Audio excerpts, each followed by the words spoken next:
I personally believe everyone has some sort of connection with the Conestoga River. My personal connection, I think it was more so related to the perception of what the river really was. I was always kind of told not to swim in the river, stay away from the river as much as possible.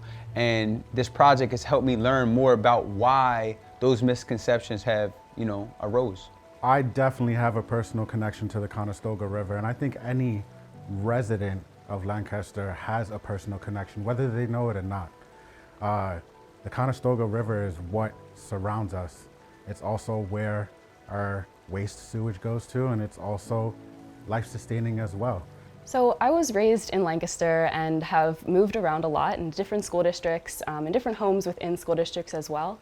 But something that's always been consistent about my experience and time living in Lancaster is the fact that there's always been a river in my backyard, right? Whether it's just a creek that runs off of the Conestoga or the actual body of the Conestoga itself, I've always been really close to the river.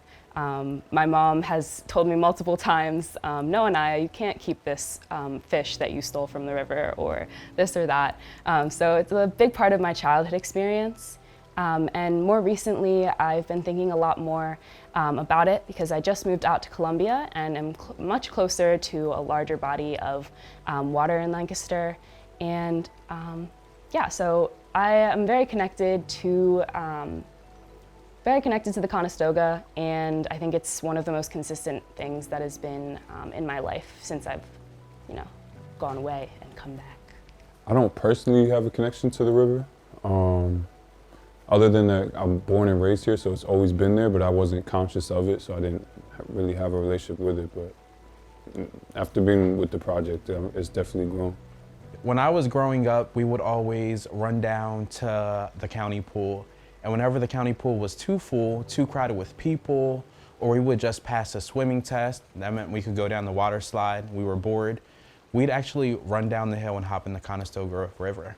So there were times when my dad would take us canoeing, tubing, or we would go with my Titi Shaggy, all the cousins, pack them into the van, and just go hop in the river for an afternoon and float down, jump from trees into the river, swing from ropes. So the river was definitely the summer pastime for me growing up.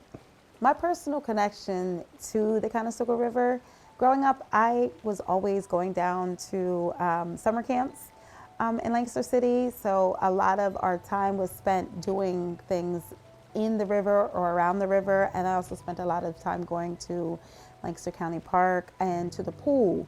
So the river was just something that was a part of our community. It was something that you learn to appreciate. My grandfather actually fished in the Conestoga River growing up and would bring the fish home and cook them, and that was what we ate if we went to our grandparents' house.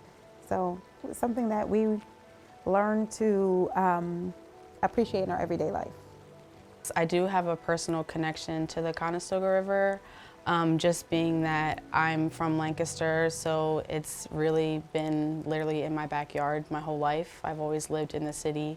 I've always went camping as a child, so my parents really instilled that nature bond that I have now and still continue to do as an adult.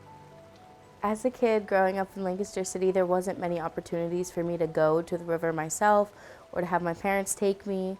So, being in school and having that poet, that mentor there to show me all the beautiful parts of the river and the things that I wouldn't normally see if I was looking at it, always helped to build my connection with the river.